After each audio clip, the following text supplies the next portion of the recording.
This is me back in 1999.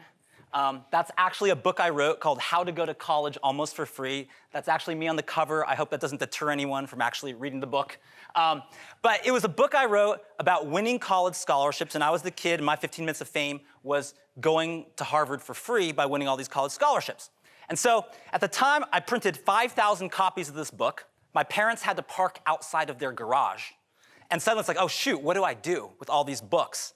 And so I started using data to tell a story with journalists and influencers and others just so I could get books to move out of the garage. And we ended up selling 2.5 million copies of that. That helps when you get on Oprah. You start selling more copies. And it was like, wow, what is this kind of thing about media, influencers? People love data. How could it be packaged to tell stories that are more effective and get messages to spread?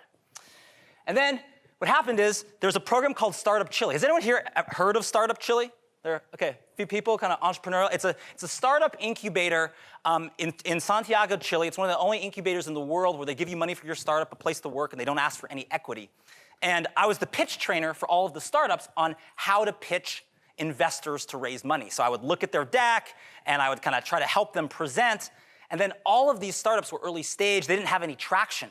So then we started thinking, well, can we do a data-driven PR program to get some quick coverage in the next 4 weeks so that we can drive some users, get some traction, and maybe raise a couple $1 million? So we started kind of doing that process. So one, it's like data-driven PR can be used to drive physical products. Two, data-driven PR can be used to drive awareness, traction on a digital project so we can raise money.